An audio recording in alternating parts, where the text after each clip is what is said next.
न च प्राणसंज्ञो न वै पंचवायुः न वा सप्तधातुः न वा पंचकोशः न वाक्पाणिपादं न चोपस्थपायुः चिदानन्दरूपः शिवोऽहं शिवोऽहं चिदानन्दरूपः शिवोऽहं शिवोऽहं। मैं शिव हूँ, मैं शिव हूँ, इसके अतिरिक्त मेरी कोई पहचान नहीं है। यही शिवोहम का भाव है। मैं शिव हूँ अर्थात अपने अस्तित्व को शिव के साथ एकत्व स्थापित कर लेना, अपने अस्तित्व को, अपने अहंकार का त्याग कर देना और अपने आप को शिवमय बना लेना, यही है शिवोहम शिवोहम।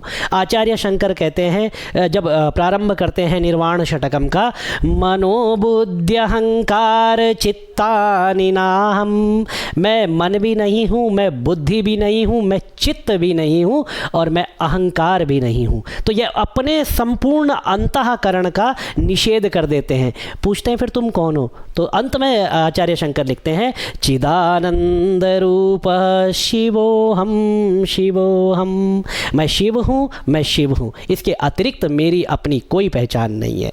शिव का अपने साथ एकत्व स्थापित कर लेना, शिव तत्व का साक्षात्कार करना है। यह वाणी से कहने में बहुत आसान है कि शिवोहम शिवोहम, लेकिन जीवन में इसको आत्मसात करना, जीवन में इसका पालन करना उतना ही जो है दुष्कर है।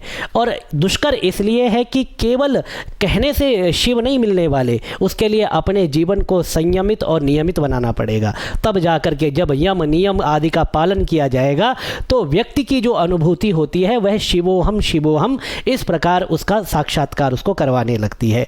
आइए श्लोक का अर्थ समझते हैं। न च प्राण संज्ञो न वै पंचवायु, मैं प्राण संज्ञक पंचवायु भी नहीं हूँ। पंचवायु होती है प्राण, अपान, व्यान, समान और उदान। आइए मैं नाम लिखता हूँ। प्राण, अपान, समान, अब ये सीक्वेंस आगे पीछे हो सकता है, व्यान और उदान। हृदि प्राणो गुदेपान समान नाभिमंडले, ये हृदय में प्राण वायु रहती है, गुदा में अपान वायु रहती है, समान वायु नाभि मंडल में रहती है। तो इस तरह से वायु शरीर में कहाँ कहाँ रहती है, इस तरह भी शास्त्रों में बताया गया है।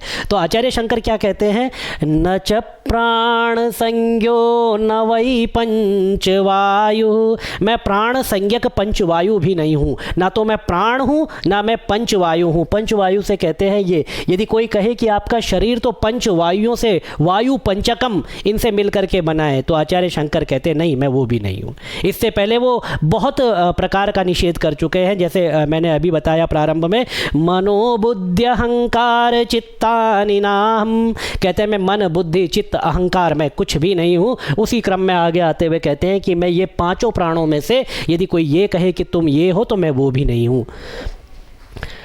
नवा सप्त धातु नवा पंचकोशः, ये शरीर सप्त धातुओं से मिलकर के बना है, उनमें से मैं कोई भी धातु का अंश नहीं हूँ। ये सप्त धातु से मिलकर के शरीर बना है, आत्मा नहीं बनी है, इसीलिए मैं वह सप्त धातु में से कोई एक धातु भी मैं नहीं हूँ।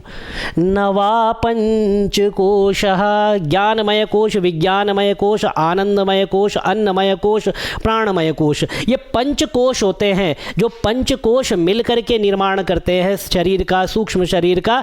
इनमें से मैं कोई कोश भी नहीं हूं। अर्थात अपने अंदर से संपूर्ण अहंकार को निकाल देना आदमी को, व्यक्ति को शिव की तरफ लेकर के जाता है। जो व्यक्ति अहंकार में चूर होता है, जो व्यक्ति अपने को ही सब कुछ मानने लगता है, वह शिवोहम की अनुभूति नहीं कर सकता, वह भगवान शिव को प्राप्त नहीं कर सकता। क्योंकि इसके लिए पहले, क्योंकि गीता में भगवान श्री कृष्ण लिखते हैं, उसको इस तरह से समझे, अहंकार विमूढ़ात्मा कर्ता हमिति मन्यते। जो विमूढ़ आत्मा अहंकार में ग्रस्त होती है वह अपने आप को ही कर्ता समझने लगता है, और जो व्यक्ति अपने अहंकार का अपना सब कुछ समर्पित कर देता है वह केवल शिव को कर्ता मानता है, और जो शिव को कर्ता मानता है वह अपने आप को भी शिव में ही समाहित कर लेता है। और फिर जो अनुभूति उत्पन्न होती है उसी अनुभूति को कहते हैं चिदानंद रूप शिवोहम शिवोहम।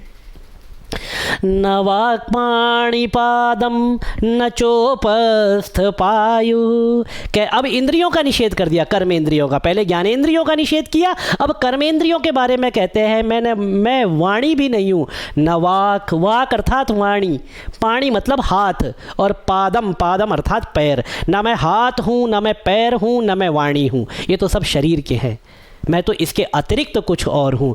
न चोपस्थ पायु। तो अब उसके बाद बाकी जो कर्मेंद्रियाँ हैं, उपस्थ इंद्रिया, उपस्थ इंद्रिया कहते हैं जो जनन इंद्रिया होती है उनको, और उपस्थ पायु अपने जो शरीर के जो निचले अंग हैं उनका, वो जो इंद्रियाँ हैं उनका भी निषेध कर देते हैं कि मैं वो भी नहीं हूँ। यदि मुझे आनंद की प्राप्ति होती है तो शरीर को आनंद की प्राप्ति होती है, क्योंकि ये जो है, ये जो आनंद इंद्रियों से प्राप्त होता है यह भौतिक आनंद है, और परमानंद की प्राप्ति जब होती है तो वह शरीर का आनंद नहीं होता, वह आत्मा का आनंद होता है।